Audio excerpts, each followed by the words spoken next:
Kanchipuram వకుడా silks. నాణ్యత మా ప్రాధాన్యత. మదీనాగూడ, మియాపూర్, హైదరాబాద్ లో త్వరలో శుభారంభం.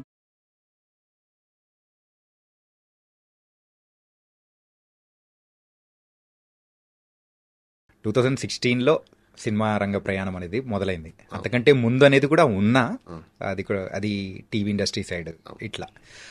ఒక్కసారి అబ్జర్వ్ చేసుకుంటే ఎక్కడ స్టార్ట్ అయ్యాము, ఎక్కడ ఉన్నాము, అసలు అనుకున్నది ఏమన్నా ఉందా? అంటే అనుకున్నారా అసలు ఏమన్నా? ఉండాలి. నాకు ఊహ తెలిసినప్పటి నుంచి, నాకు ఊహ తెలియటం, నాకు సినిమా మీద ఇష్టం కలగటం ఒకటే. ఎప్పుడు జరిగిందన్నది నేను చెప్పలేను. అంత నాకు ఊహ తెలిసినప్పటి నుంచి ఉంది దాని మీద పిచ్చి. బట్ అది ఏ ఫామ్ లో అంటే అప్పటి నుంచి సినిమా అంటే ఫ్యాసినేషన్. బట్ అది ఒక ప్యాషన్ కింద మారడానికి ఒక ఏజ్ పట్టింది, కానీ నాకు చిన్నప్పటి నుంచి ఆ ఫ్యాసినేషన్ ఉంది.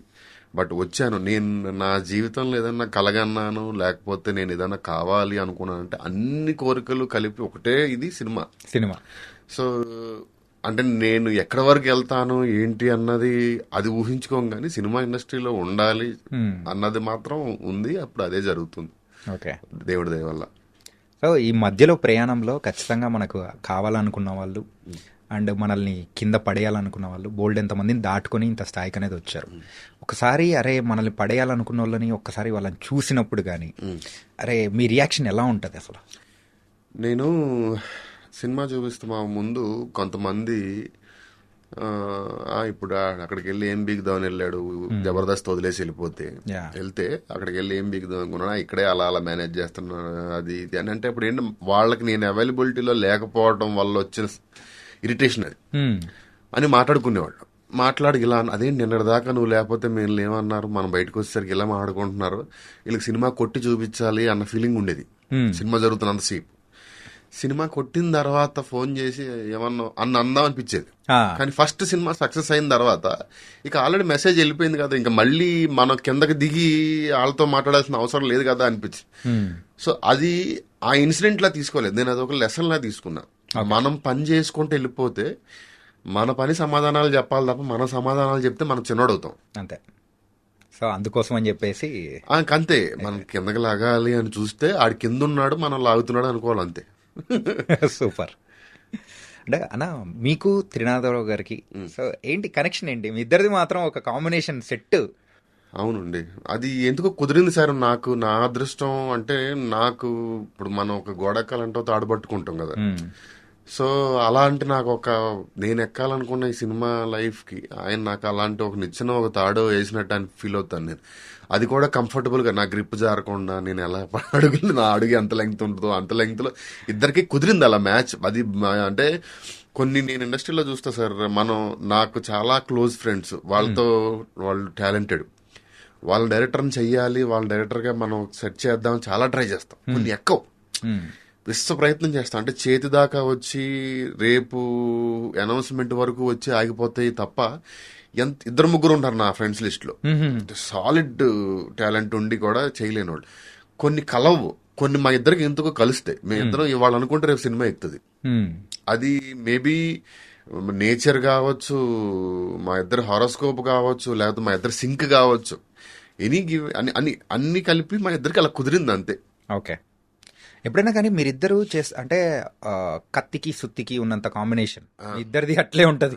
సో ఇలాంటి కాంబినేషన్ మీరిద్దరు కలిసి సో ముందుకెళ్తున్న టైంలలో ఎప్పుడైనా కానీ ఒక మూవీ రిజల్ట్ కానీ లేకపోతే మూవీ మీద వచ్చిన ఏదైనా విమర్శ కానీ మీరిద్దరు రిసీవ్ చేసుకుని ఒకరినొకరు పుషింగ్ కానీ ఎట్లుంటది అసలు? మీకు ఒక నమ్మలేని విషయం చెప్పనా సార్, ఈ 10 ఏళ్ల త్రినాథరావు గారు నాది జర్నీలో ఏంటి సార్ ఇది అని అనలేదు నాతో ఆయన, ఏంటి సార్ ఇది అనలేదు నేను ఆయనతో. అంటే ఇంత చిన్న విరుపు కూడా మా ఇద్దరి మధ్యలో ఉండదు. నా పరోక్షంలో ఏమన్నా అనుండొచ్చు, ఆయన పరోక్షంలో నేనేమన్నా ఉండొచ్చు, మనకి అర్థం కావట్లేదు ఏంటి సార్ అని నేను వేరే వాళ్ళతో అనుండొచ్చు తప్ప, మేమిద్దరం ముఖాముఖిగా ఒక్క విషయం గురించి కానీ దీని గురించి కానీ మేము ఏ రోజు మాట్లాడుకోవాలా. ఆ మ్యూచువల్ రెస్పెక్ట్ ఇద్దరికి ఉంది. ఆ పక్కన మాట్లాడేది ఉంటుంది సార్, అది ప్రపంచంలో ఎవడి మీద, దేవుడి మీద కూడా ఉంటుంది మనకి. అది పార్ట్ ఆఫ్ ది లైఫ్. అది దాన్ని కన్సిడర్ చేసి దాన్ని హైలైట్ చేసే విషయం కాదు. అది ఏ ఇద్దరికైనా ఉంటుంది. ఎంత గొప్ప వాళ్ళకైనా, ఇప్పుడు పరశుర బ్రదర్స్ లాంటి వాళ్ళు కూడా అంత క్లోజ్ గా ఉండి ఇన్నేళ్ళు ఉన్న వాళ్ళు కూడా పక్కన వాడికి అర్థం కావట్లేదు అన్న విషయం అనుకుని ఉంటారు. అనుకున్నా నాకు కూడా చెప్పారు. ఓకే, ప్యాడ్ లిస్ట్ వేసుకుని వెళ్ళింది అది వేరు. బట్ మా ఇద్దరికి ఆ సింక్ అలా కుదిరింది తప్ప మీ ఇద్దరం ఇది మాట్లాడుకోవటం కానీ ఇంకోటి ఏంటంటే మా సినిమాలు అన్ని వర్కౌట్ అయిన సినిమాలే ఉన్నాయి 99%. Yeah. ఏదన్నా చిన్న చితగా ఉన్నా కూడా దాని రీజన్స్ మా ఇద్దరికి తెలుసు. మా ఇద్దరి ఎఫర్ట్స్ లో కానీ మా ఇద్దరి ఫోకస్ లో కానీ తేడా ఉండదు. సంబడి ఎల్స్ ఇన్వాల్వ్మెంట్ లో కానీ లేకపోతే వేరే వాళ్ళ జడ్జిమెంట్ తీసుకున్నప్పుడు చిన్న చిన్న వాటిలో జరిగినాయి అని ఉంటే దాని రీజన్లు మాకు తెలుసు. బట్ ఇద్దరు పెట్టే 100% ఎఫర్ట్స్ లో ఏ మాత్రం కాంప్రమైజ్ ఉండదు అన్న విషయం నా గురించి ఆయన గురించి మాకు తెలుసు. సో ఇద్దరు కంప్లైంట్స్ ఉండవు. ఓకే, అంటే మీరు తీస్తున్న కంప్లీట్ ఫస్ట్ మూవీ నుంచి సో ఇప్పటి వరకు మీ మూవీస్లలో కూడా రైటింగ్లలో ఒక్కొక్క మూవీకి ఒక్కొక్క డిఫరెన్స్ అనేది కూడా కనిపిస్తూ ఉంటుంది. ఏంటంటే కంప్లీట్ ఒక మాస్ ఎలిమెంట్స్తో జోడుకున్న కంప్లీట్ ఒక ఎంటర్టైనర్ అనేది కూడా ఇస్తూ ఉంటారు. సో ఇలా ఎంటర్టైనర్లు రాయడం, అది కూడా మాస్ ఎలిమెంట్స్తో కూడుకున్న ఎంటర్టైనర్ రాయడం చాలా కష్టం. సో దీనికి సపరేట్గా మీకు ఎక్కడి నుంచి అంటే ఆ ఒక పవర్ అనేది కూడా గ్రాస్ప్ చేసుకున్నారు మెయిన్గా? ఏం లేదండి, కొంచెం అంటే మన ఏ సినిమా అయినా మన తాలూకు ఎక్స్టెన్షనే సార్. మనకి ఏ క్యారెక్టర్ అయినా మన తాలూకు ఎక్స్టెన్షనే ఉంటుంది. మా కాలేజ్ ఫ్రెండ్స్, స్కూల్ ఫ్రెండ్స్ కానీ లేకపోతే నాతో 10 ఏళ్ల నుంచి ఇండస్ట్రీలో ఉన్న వాళ్ళు కానీ నా సినిమాలో హీరోలు మాడుతుంటే నేనే మాట్లాడినట్టు నువ్వు మాడుతున్నట్టు ఉందిరా బాబు అంటారు. సో అది తెలియకుండా మనలో నుంచి వచ్చిందే అయి ఉంటుంది. దానికి స్పెషల్ ఎక్సర్సైజ్ ఇది కూడా ప్రత్యేకంగా ఏం లేదు అని అనుకుంటున్నా.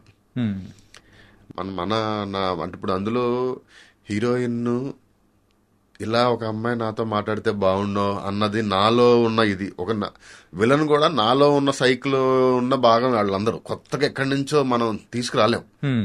ఒకవేళ కొత్త క్యారెక్టర్ పుట్టించినా ఆ క్యారెక్టర్ కి మన తాలూకు ఫ్లేవర్ అంటుకుంటుంది. నాదే కాదు, ఎనీ ఫర్ దట్ మ్యాటర్ ఎనీది. ఇప్పుడు మీరు శంకర్ గారి సినిమాలు చూస్తే ఆయన సినిమాలో హీరోలు, విలన్లు, కథలు తాలూకు ఫ్లేవర్ ఒకటి ఉంటుంది చూసారా, అది శంకర్ గారి తాలూకు యాక్షన్. మీకు ఎగ్జాంపుల్ కోసం చెప్తుంది, కంపారిజన్ ఏం లేదు. అట్లాగా ఇప్పుడు రాజమౌళి గారి సినిమాలో విలన్లు ఒకలా బిహేవ్ చేస్తారు, ఒకలా ఉంటారంటే తెలియకుండా అందులో ఆయన విలన్ నిజాన్ని అలా చూడాలనుకునేది ఉందో అది అది అది ఆ ఫ్లేవర్ మన బాడీలోంచి వస్తుంది.